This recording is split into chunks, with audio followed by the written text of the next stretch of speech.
I'm Nicole Bertram.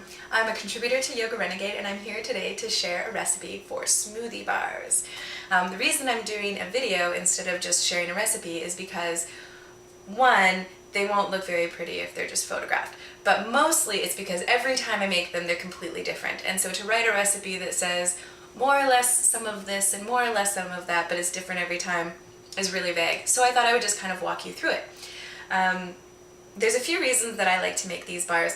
One is that if you've got any dietary restrictions, whether you're vegan or you can't eat dairy or anything, it can be really hard to find good, healthy snacks. And in particular, if you're trying to pack your meals full of nutrients instead of calories, it can be really tricky if you're out in particular. I find for myself that if I'm out and I just want a little snack, I'm pretty much limited to either potato chips, not so healthy, or buying the like $4 or $5 Vega Power Bars or Luna Bars or something, which are delicious, but every time I buy one I think, oh, I should just be making this at home. And another reason is that you can control everything that goes in here. So sometimes when you're buying granola bars and stuff, they have, you know, high fructose corn syrup or whatever, like just, you don't necessarily know what's in there, or they have more oats than anything else. So I started playing around with ways that I could pack veggies and fruit and nuts and no unnecessary sugars into something that tasted really good and packed up really well, that wasn't falling apart. And I've stumbled across these smoothie bars, which, as I said, they change every time. So maybe you're in the mood for like peanut butter and banana and chocolate, and that's your whole base, and then you just add some stuff to it to make it hold together better. I'm just kind of going for what I've got in my house. So first I started out by maybe half an hour ago, I threw some cashews and pumpkin seeds and unpasteurized apple cider into the blender. So that's been soaking for a while. There's some benefits to soaking seeds and nuts, like making certain enzymes more available, but the main benefit in this case is just to be able to blend it really smoothly. I'm going to throw in some greens, so I'll just do that now. And I mean, like, you can really pack it in because it's like a smoothie, right? And then your family's getting all that delicious green stuff. I bought some organic blueberries today, so I'm going to put those in.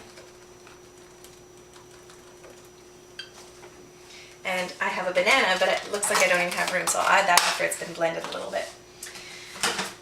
So I've got certain stuff that gets blended, and then certain stuff that gets mixed dry in a bowl. And in there, I usually have smaller seeds or nuts. Because we're not baking this and there's no like really sticky stuff to hold it together, I don't suggest having like whole almonds or whole cashews. Chop them up smaller so that they're not breaking apart, unless you want to eat it in a bowl, which is also really good.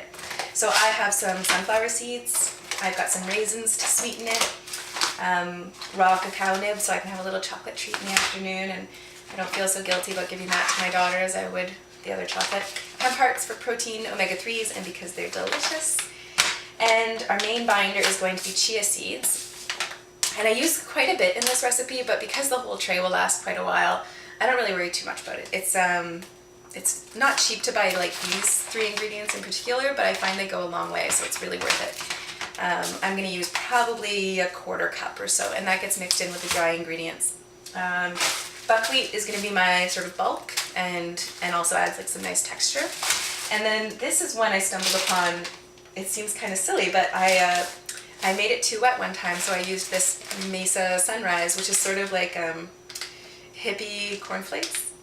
And it's really nice in the texture, and it also kind of reminds me of those like treats from the like 80s and 90s, you know, with like the marshmallows and the cornflakes and lots of corn syrup and lots of really unhealthy stuff. But anyway, so I add these things. So I'm going to get started blending these and mixing my dry ingredients, and then I will talk about how I finish it. Becoming minuscule in a small vessel, you have one eye, 2-dimensional sun.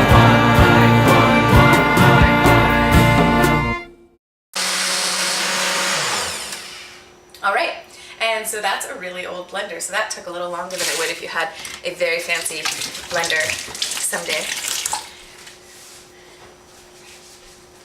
So one of the nice things about this is that if you make way too much smoothie part, which I may well have done, then my smoothie for tomorrow is already made. So I've mixed my dry ingredients in here, and the only thing I haven't added so far in here is cinnamon, which I'm going to add because my daughter wants cinnamon on everything.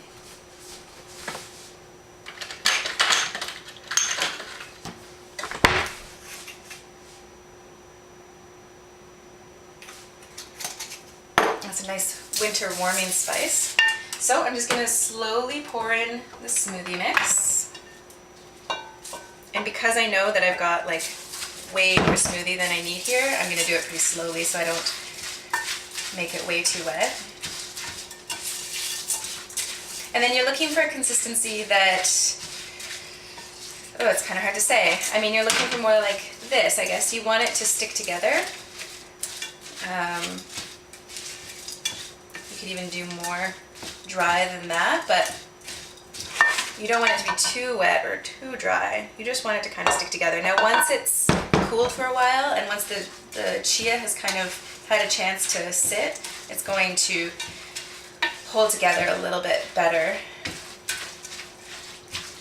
And now you can also see why I didn't think that we should photograph this, because like it's not that pretty. It's kind of browny and greeny, but it's delicious. If you wanted to be, color coordinating, you could add like some goji berries, or I usually add cranberries, but I'm all out right now. So anyway, now that it's all mixed up, I'm just gonna pop it on my tray and stick it in the fridge. And I would suggest normally that you use parchment paper, but I'm all out, so I'm gonna just trust my tray is non-stick enough. And this is kind of a small batch, so I'm not going to cover the whole tray.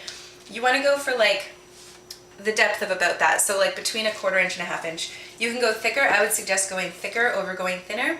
If it's too thin, it'll fall apart. But if it's thicker, once it's set, you have a nice sturdy bar.